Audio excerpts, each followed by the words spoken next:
प्यारे बच्चों, अस्सलाम वालेकुम वरहमतुल्लाहि वबरकातुहू। आज सितंबर की 17वीं तारीख है। तो आज हमारा मौजू ग्रामर है और ग्रामर में हम लिखेंगे पढ़ेंगे आज तज़किरो तानीस यानी मुज़क्कर मोनस।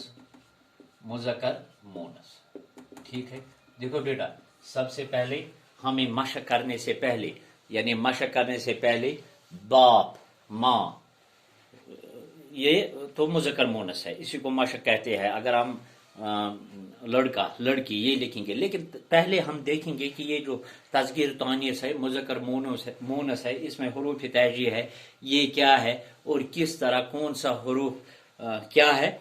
तो फिर हमें आसानी के साथ जब हम इम्तिहान हॉल में बैठेंगे तो फिर हमें जवाब देने में कोई परेशानी नहीं होगी। तो सबसे पहले हम लिखेंगे मुज़क्कर हुरूफ तहजी। यहाँ लिखेंगे हम मुज़क्कर हुरूफ तहजी, पहले लिखेंगे हम यही तहजी, उसके बाद लिखेंगे हम मोनस हुरूफ तहजी।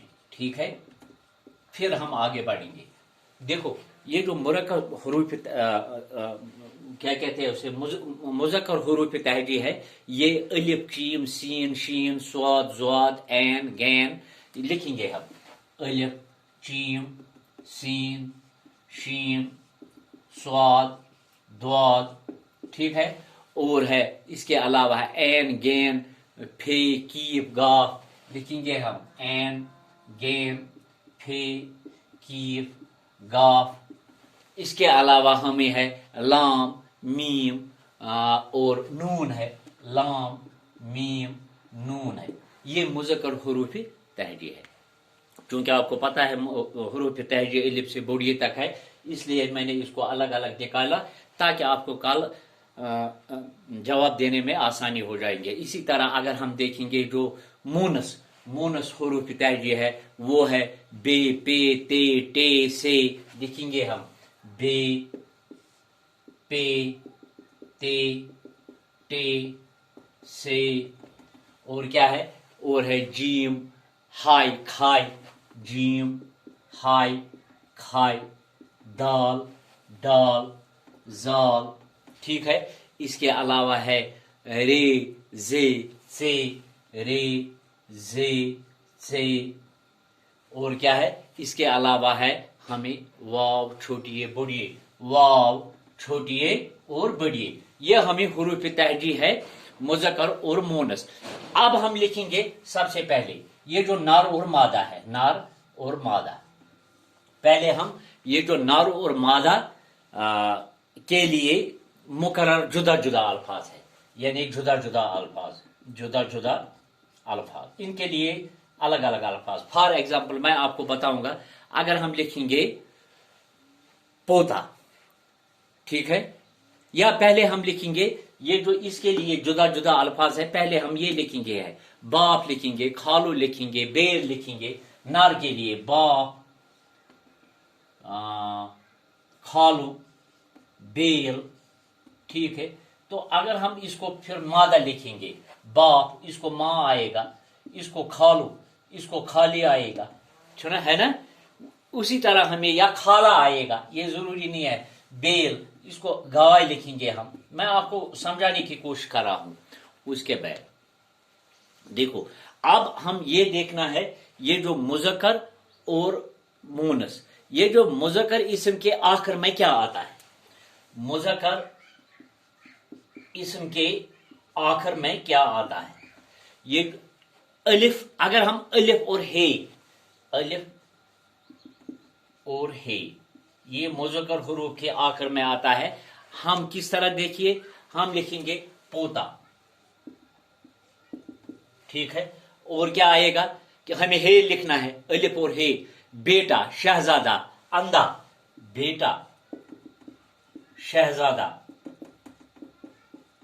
अंधा, ठीक है। अब मोनस हमने लिखा है, मुज़क्कर इस्म के आखिर में अलिफ और हे आता है, और तानीस में यानी क्या मोनस में हम ये लिखेंगे, मोनस में छोटी ये लगाए। तो फिर क्या होता है, अगर हम मोनस में ये आता है, तो फिर हमें क्या करना है, पोता, इसको सीधा हम लिखेंगे पोती। बेटा, इसको हम बेटी लिखेंगे। शहजादा, इसको हम शहजादी लिखेंगे। अंधा, इसको हम अंधी लिखेंगे। ये मैं आपको समझाने की कोशिश कर रहा हूं, आखिर आप खुद ब खुद समझ आएंगे। इसी तरह अगर हम लिखेंगे लोला, इसको क्या लिखेंगे हम? शाबाश, लोली। अगर हम लिखेंगे बंदा, इसको हम लिखेंगे बंदी। अगर हम लिखें इसी तरह ऐसे ऐसे जो अल्फाज है, यानी अलिफ और हे मुज़क्कर में आता है, छोटी ए मोनस में आता है। देखिए बैज़ इस्म, उसके बाद में और एक बात आपको कहना चाहता हूं। अगर मुज़क्कर के आखिर में अलिफ या छोटी ए हो, हुच्छो मुज़क्कर के आखिर में अगर अलिफ या हे हो, हमने लिखा है पोता, बेटा, शहजादा वगैरह, और अगर तानीस में हमें तानीस में फिर लगाना है छोटी ए, जरूरी, यानी इसको मोनस में जरूरी छोटी ए लगाना है। अगर मुज़क्कर के आखिर में अलिफ या छोटी ए हो, तेल क्या ऐसी, तो फिर उसे नून गुना जरूरी लगाना है। तो फिर उसके लिए हमें नून गुना जरूरी लगाना है। किस तरह मैं बताऊंगा। ये जोगी, ये जोगी मुज़क्कर है, तो नून गुना जरूरी लगाना है जोगर। ठीक है, इंशाअल्लाह रहमान कल मैं आपको आगे ले जाऊंगा आराम आहिस्ता आहिस्ता। फिर आप खुद ब खुद देखेंगे कि ये जो मुज़क्कर और मोनस आप आराम से फिर क्या कहते हो, आपको समझ में आएगा। फिर कोई परेशानी, कोई दिक्कत नहीं होगी। तब तक अस्सलाम वालेकुम।